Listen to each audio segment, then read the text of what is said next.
So a few weeks back, myself and CJ from Sea Fishing with CJ, Chris, been on the boat before, and I expect many of you following me follow Chris. We went to the Bodle Angling Tackle Show and we met Matt from Drift Fishing, and he was kind enough to send me and him out some DRX Sand Eels in the post. Now, those that follow me know I'm a stickler for what I know works. I don't tend to deviate from stuff, so I've never used these. They're 25 grams. They're designed to be flicked about inshore, but they can also be stuck on the end of a boom and a shad, which is what I'm going to do today. So they were kind enough to send me some, so I'm going to be kind enough to try them out, and we'll see how we get on. These are the black ones. I've currently got a white one on, and then I'll get them down, see how we get on. And if they work, obviously, they work. If they don't, I'll go back to what I know. All right, let's go get on this wreck. A tiny, tiny wreck, this one, so hopefully I hit it first time.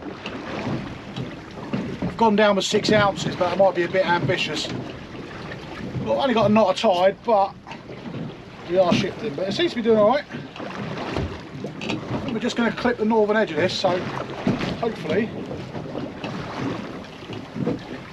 Yeah, and there's the wreck coming in now, so we have hit it first time. Small wreck though, this one, say tiny. Not much bigger than this boat, to be fair. In it for a second there.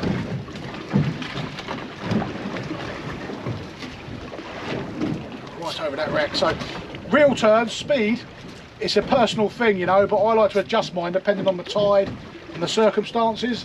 I generally reel quite fast. But if I've got a lot of tide running, which we will have today, then I tend to say, oh, take, yeah, fish on, yeah, something small. First drop, something small, guys. Feels like a small pollock. Yeah, so I was saying I like to vary the reel speed to suit the conditions, and I change my wrecks to suit the conditions as well. If it tide's running too fast, I fish certain wrecks. I think it might have popped off there. I think it popped off. No, it's still there. Feels like a small pollock. Fighting all the way up though. It could be a small bass. It hasn't stopped fighting. It's not big, but it hasn't stopped fighting. Pollock, you normally get a crash dive, and then they go floppy for a bit. There's my leader. We're going to find out now. That's a bass. I'm going to be brave and try and lift it in. There we go, first drop. I said it might be a bass. There we go. That's on the DRX Sand Eels, first go, first drop, happy with that. On the DRX Sand Eel, it's a white one, it's perfectly hooked, it's a weedless lure. And I actually bumped into the wreck and it bumped straight out. There we go, proof in the pudding, first drop, bass. Probably a little bit small for what I want. I will measure him because Ellie does want a bass today, but we'll have a look. Okay, so that one went 43 centimetres, so he was over a centimetre over legal size. And it's perfect for a single person, which is going to be Ellie. So I've slit his gills to bleed him out. Bit of fish care. He's in a bucket of water now, bleeding out into the water so he stays nice and fresh. But that's one of the two we're allowed. Like I said, anything too big for one person, it's just too much. You end up wasting some or whatever, you know. So something about that size, although it's just over the limit, it's perfect for a single person. So that's what we've done. But not a bad way to start. Yeah, so the white 25 gram DRX Sand Eel, first drop, you can't argue with that. I think this drift might end up being a bit of a dud. We are going to go close to it, so fish don't always sit on the wreck. Sometimes they're quite a way off of it. They sit in the tide. A big wreck, which this isn't, but a big wreck will create a bit of a tidal slack, like an eddy, a bit like it does in the rivers, and they sit down tide of it. Yeah, we are just going to miss this one, but I will keep going just in case there's anything there. Fish. Something grab it then. There's a few cuttles about in a minute. I will stick a, if I get to the banks, I will stick a set of jigs on later to try and pick some up. It's just, oh, yeah, I've got a cut on it. I'll probably let go in a second, but this has got a cuttlefish fish on it. I know that because they're dead weight. They get on and they just don't let go. We've got our conger comp coming up soon, so any fresh cuttles, more than welcome for me.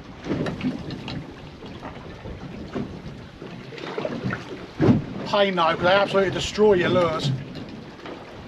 Anyone who's caught cuttle will know they just put little V-notches in. They've got beaks like parrots. I'm going to clip this one, which is nice. Just coming in now. So I'm in it to win it guy. I've mentioned it before to my followers.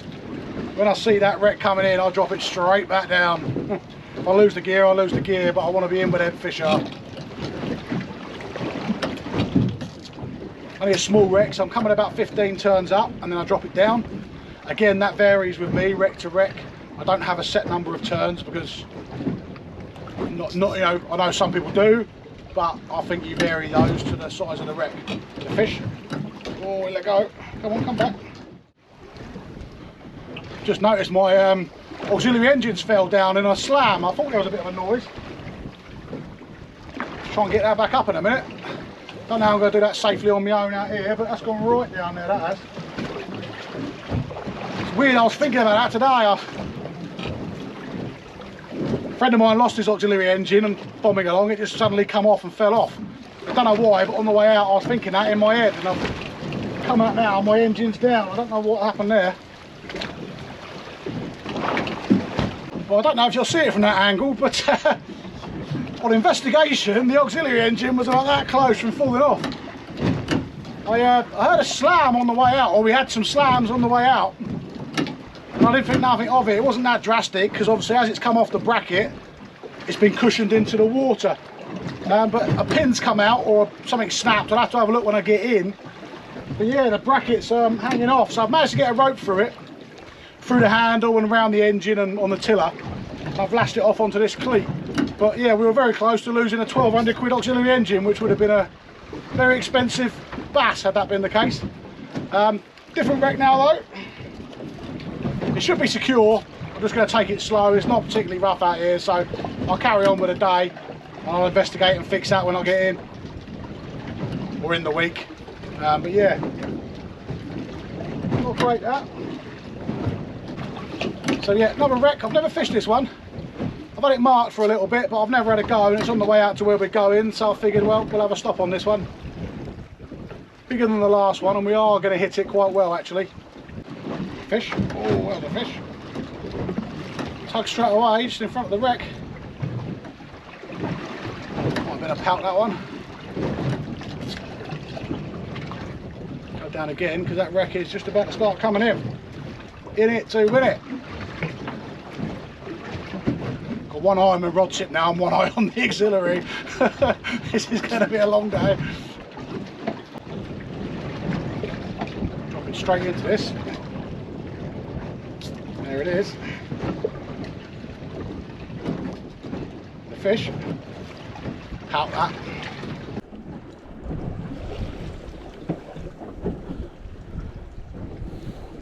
That's not, that's not. That's a good fish. That's a good fish. That's a good one. Oh no, I lost it. Oh, that was a good fish. I didn't bully it enough.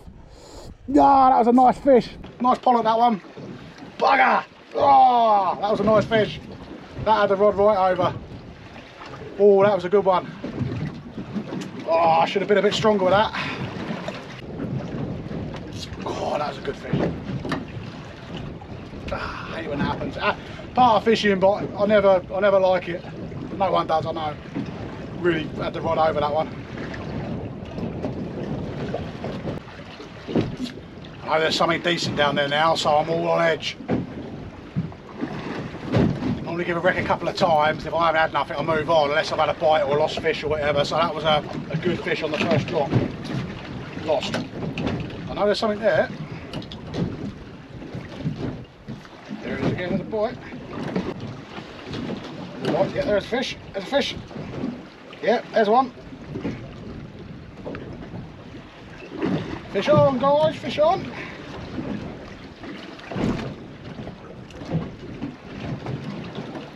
There's a bit more pollocky this one.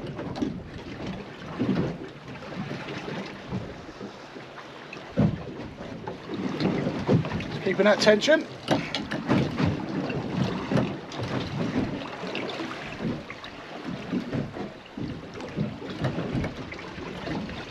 Nice, feels sensible. Not a monster, but it feels sensible. Still diving though. I wonder. It's a big swell. Trouble having your back to the swell if you get one, it catches you off guard. I might have lost that then. We lost it as it come up. Ah, we dropped it at the surface in that swell. Ah, Swell hit me, and of course with my pins I'm trying to stay upright without falling over the side. Lost it. Second fish gone though on that though. 2 fish lost. That was right at the surface as well. No, that's not good. 2 dropped. But there's fish on the wreck. My legs cost me that fish there. I don't harp on about these too much, but over the course of a year I lose fish because of my legs, as I do with the cameras. But that was literally probably 15 foot below the surface. I don't know what it was, I didn't see it. Had it come all the way up, big swell hit me from behind, because the swell's coming from behind me this way. And I went up and down and was worried about my legs buckling and hitting the gun and going over. Dropped the rod tip, fish off. Part and parcel of having these problems. But there's 2 nice fish now dropped on this wreck, so it's a positive sign for the wreck at least. You're going to see a big Dutch trawler come past in a second by the looks of it. He's coming right off our stern. He's well clear of us, I've got eyes on him. We're not at anchor or anything. This time of year we start getting the big seine netters turn up, and when they turn up, that's it. There's 6 or 7 of them in one line all down through the channel catching cuttles and bass and God knows what else. Saw him last year. Speedy toes out is unreal. He's heading out to the CS1 boy by the looks of it. When they turn up, the seine netters, which is basically a big ring, they shoot in a ring, haul it up, pull it together. When they turn up, that's it. It's hard work out there. But this time of year, you get inundated with cuttlefish. Like, you know, we've had 20 cuttle some days turboting on baits. Big squid as well. Yeah, I was hoping they'd have another couple of weeks of hanging offshore somewhere else, but they're turned up early, so even though something I don't, which they probably do because they're commercials, they do it every day. Last year I think it was around 10th or 12th of September, so we're only 21st today of August. Yeah, so it's a good 2-3 weeks early from last year, that one. Yeah, fish on guys, fish on. Doesn't feel particularly big.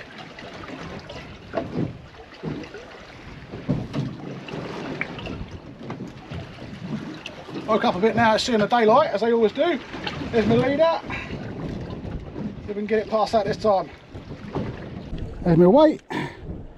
Oh, it's another bass. It's another bass. There you go. Different wreck, another bass. And that'll be another sizable one, I reckon, for the table. Lovely table fish. So it ain't too big, you know. I'm not commercial, so I'm not after the big ones. Something like that is a perfect 1 meal fish. Dropped him. Again, we've got the DRX Sand Eel. Perfectly there, lovely. Doing the business today. I'll measure him, see how he goes. So that last one went as well, 42.5, so he was just over the line, so that one's in the bucket as well, and that's now my 2. So no matter what happens today, everything else is going back bass wise. And that'll be a nice bass for Ellie and a nice bass for one of my neighbours. So I don't eat fish myself. But that still wasn't what I lost. What I lost was a nice pollock, I think. Never mind, I'm still, if you haven't gathered, I'm still smarting about that.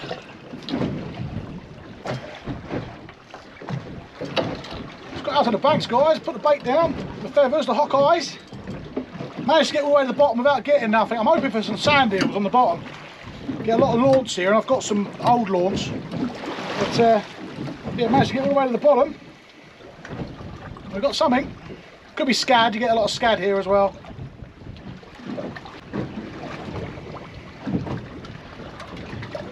Leader. Oh, it's a bream. I wasn't expecting that on the sand, it's a bream. It's no good for bait, but here do, I'll take him. It's no good for bait. I say him, it's a her. Little black bream. We've got 3 big launch from last trip out actually. We saved these, didn't end up using them, caught fresh on the banks here. So what I'm going to do is I'm going to halve these, take the spine out, and then that way then I'm going to get 2, 4, 6 baits out of these. So that'll do me until hopefully we can catch some mackerel. But It's a brilliant bait on its own, this, you know. Fresh mackerel is my favourite, but we haven't got any at the minute, so this will have to do. So, yep, half these, flapper them out, once through the head, done. Got something else on now. Hopefully it's not more bream, because that's no good for bait. Not for turbot, at least. See that? You just can't make it up. Got a red gurnard now. Another thing that we don't want for bait. Get everything but what we need. Get a red gurnard. Right, we will keep persisting. Just setting my rigs up, and I've got some old launch, so I'm just keeping the feathers bouncing on the bottom. A little shoal going through now. Let's see if we can pick some up. There we go. It's absolutely destroyed my feathers, but I don't care. 3 perfect mackerel for bait. That is what we want. They tangle right up. They're going to be a cutaway job, but that's our baits now sorted that we need for the day, so happy days. Got there in the end. Fish on. Yeah, fish on. Proper solid bite. So it doesn't matter what you think it is, steady wind, don't lift, don't pump. So unless you know you've got a big bull ass on, then you can play it a bit more, but the amount of times people say, oh, it's a dogfish, gets to the boat, or they just lift their rod up and find out it's a turbot, and it comes out because they've just been messing about with the hook. This isn't big, whatever this is.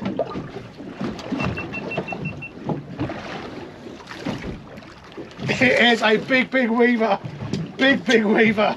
Wow, I'm going to net this just to show you. In fact, no, I'm going to lift it in. Oh, beauty. That is big. Now, I will try and hold that in a minute and show you. But weavers are venomous. This is a greater weaver. You get 2 types. You get the lesser weaver, which is the one people stand on inside on the beaches where the kids get stung. And then you've got the greater weaver here, which are the bigger ones, much bigger. But that's quite a big specimen, that one. I'll get a length on him. But he's taken the sand eel. So I'll just try and get him unhooked and I'll see what I can do. There we go. Lovely greater weaver. Big one, that one as well. He's going to go back now. So they do make really good eating. This one went 42 centimetres, I think it was. So yeah, lovely fish. Spines on the top, he's not going to flick up now, but he's got spines on the dorsal there at the top. Really, they flick out. And he's got one behind the gill plates, I think. But yeah, lovely fish. Right, I'm going to attempt to put down the WaterWolf underwater camera. Got given to this a little while ago. I've got some nice footage of the mullet with it. I've always wanted to catch some turbot, so with the camera. So all I've done is put a little trace on the end of it. My little turbot rig, I basically shortened it right down, and then that just goes to my normal boom and weight setup. So I'm going to get this turned on, send it down. We'll either lose it or we'll get some nice footage. So let's have a look. The rigs today, just my turbot rigs. 6.0 Cox and Rule circle hook, a little bit of clear shrink tubing, 2 small place spinner blades, and then some tiny loomy beads, baited with mackerel or sand eel, 6 foot hook length on a boom and a watch lead. That's it, doesn't get any easier. I've got videos on these and I'll tag them in the description below.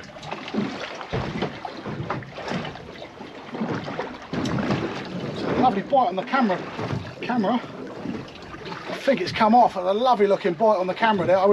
Whatever it is, we've got that because it's recording, but we haven't got it in the bag. That looks a lovely bite.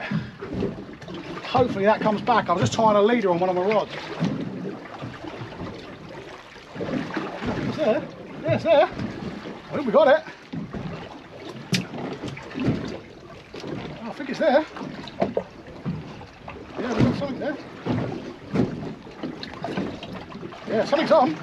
Something's on the WaterWolf. Come on. Tangle in the boom, but it's a lovely tub gurnard. There we go. That's not the turbot we're after, but that was caught on the WaterWolf. So that will all be on footage. Happy days. It's a lovely tub gurnard, hooked perfectly with a Cox and Rule there.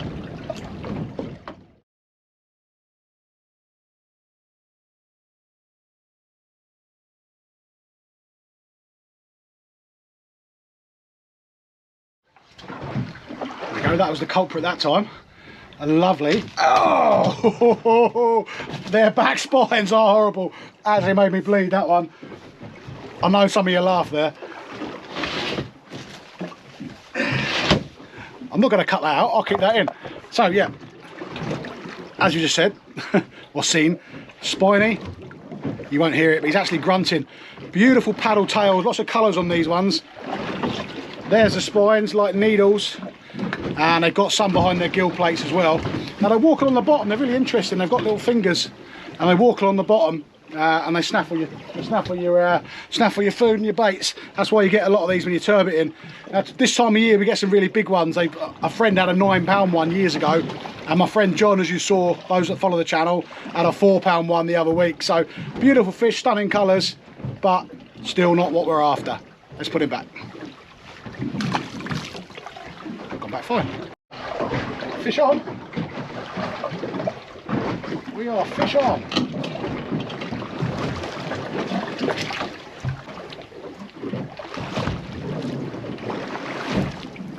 Why not? It wants to go. I don't think this is a doggy. I don't think this is a doggy. There's my leader.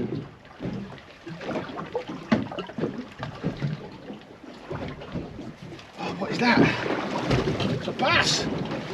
It's a bass. The one thing we didn't want. We've got a bass.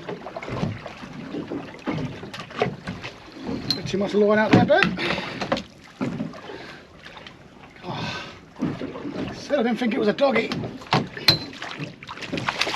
A lovely bass. Beautiful fish. Oh, the one thing we didn't want, because we've already got two on a turbot bait. They're everywhere, these things. There it is. Lovely bass. Couple of pound that one. And there's the it's the Coxon Rule 10-0, wrong, 6-0 circle on a turbot rig, straight in the corner of the mouth. There we go. Lovely fish. Get him back. Well, I kept thinking I had a little bite on my GoPro, wrong, my WaterWolf camera, but it wasn't very significant, so I thought I'll get letting line out just in case of turbot. Put it in, and we've got the smallest of red gurnards. Again on the WaterWolf, which is recording. There we go, lovely. Doing well, this.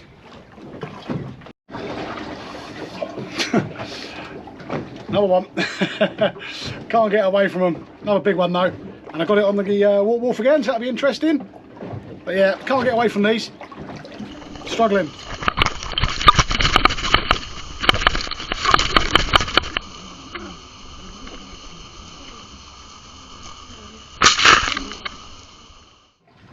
That is going to mark the end of this turbot session, I think. I'm going to go back wrecking for a little bit. Just not happening today. We're bombing through now. I mean, 2.4 knots. It was 2.9 earlier. Really ripping through, but no dogfish today, just weavers or gurnards. So I'll have a rod out in a minute, get that in, get tackled up and go wrecking, I think, because this isn't working today. I'm on a bit of a cold streak with a turbot lately. Got to try and shake out of that funk pretty quick. We're back wrecking now. The banks there was fish there, but not what I was after. Well, there may have been, but I wasn't catching them. Just weaver after weaver after weaver. It was, the other day it was dogs, and this time it was weavers. I'm not sure what's worse. We must have had about 10. Got some good footage though, hopefully, with the WaterWolf. So if there was any turbot down there showing an interest and we missed them, at least we might get a chance to see it. Catch them on film, not on the hook. And so yeah, back wrecking. Tide is ripping though. We've got 2.4 knots here. Let's come back to the same wreck I was on this morning where I lost those fish, just to see if I could snaffle them. But we'll see. Like I say, it is really ripping now, the tide. Perfectly workable, big tides, you know. I know a lot of people don't like big tides. I don't really care, don't bother me. Just, as I was highlighting this morning, just adjust your reel speeds. Think about what wrecks you're fishing. Different wreck now. A bit bigger this one. The last one was tiny, which is fine when there's not much tide, but when it's running, you're on it, then you're off in seconds, literally. So this is a bit bigger. Grabby this one though, so we shall see. Does hold some nice pollock, this one, at times though. Doesn't mean I'll get any, but it holds some nice pollock.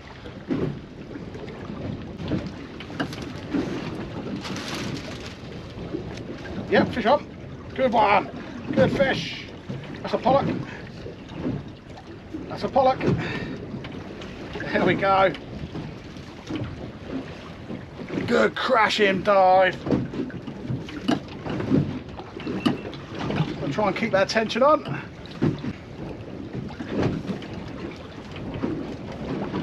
Go in. It's fighting again. I said pollock. I don't know. Still going. I think it might be a bass. Fought all the way up. Pollock, like I said earlier, you get that initial run and then they're gone, but this has been heavy all the way up and bang, bang, bang. Does he lead up? Got. Oh, here's a bass. Here's a bass. They're everywhere today. They are everywhere today. There it is. It's another bass. There we go, look at that, lovely fish. A lot bigger than that, really spirited. Really spirited. But again, that drift, I mean, I've got to give it to him. Straight in there, real good hook up that. Oh, we just had that bass and I got it in, I was just getting ready to check my lure. And I've noticed we've actually had the tail bitten off. That's what it should look like, with a nice little paddle tail. And we've lost the tail, so something's had that, probably a wrasse or a cuttle. But one of the things I like about these drift is if I bought a fish minnow, for instance, which are very good, they only give you one body and then, sorry, two bodies and one lead head. So I'll be now I'll be left with a body I can do nothing with. Now I can cut that bad one off, tie the good one straight on and I'm good to go again. Two bodies, two heads, you can't really fault that, can you? Not bad. And it catches fish. Yeah, so nice bass that time round. A couple of different marks now, and bass on every one, including the turbot banks. That breeze is now picking up now, I can see it on the water, which is exactly what I said it was going to do. And I've got my auxiliary engine lassoed up here, so I'm not going to hang about much longer. I'll fish a couple more wrecks on the way home, I think. And yeah, get myself back in. Because that'll be a very expensive day, you lose that. Different wreck now. Close to the other one, but different, bigger. This lays different, this one lays north to south, this one. When I say lay, it means across the tide, so basically we're going to go through the side of it as opposed to bow to stern. So that can have its advantages sometimes.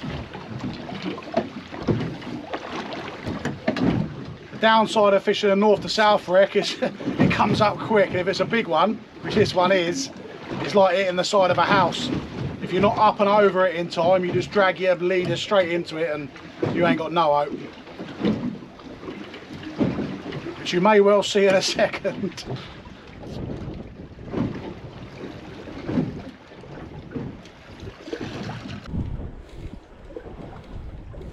Oh, there's fish. There's a fish, that's a good fish. There's a good fish. Oh, hit that. Hit that. Oh, hello, that was hard on the deck. Very noddy. Oh, come on. What do we reckon this is then?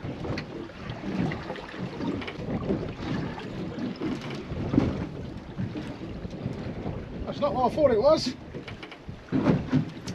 It's not what I thought it was. Oh, I thought that was a cod. Didn't fight like a pollock at all. Oh, it is a pollock, little small one.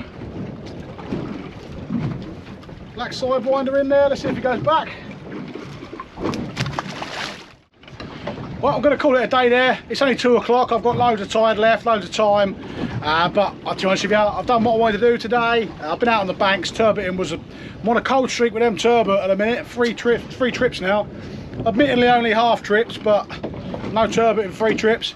But we did have bass. I mean, I've got my bass quota now as well, so if I keep catching bass all day and I'm bringing them up from depth, it's not fair to put them back dead, so it's time to go in. But bass, pollock, red gurnard, tub gurnard, weaver, pout and pollock at the end there. So good successful day. I do like fishing big tides. I'm a fan of big tides. I do like them. I just think it works a little better. So, and the fish seem to like it, especially the bass. So thanks for watching. Please do like and subscribe. I appreciate it. I'll take a couple of extra videos here worth watching. And the little bit, the icon in the centre, that's me. Just smash that subscribe. It doesn't cost anything. And I'm really grateful that you do. So I'll see you all again soon.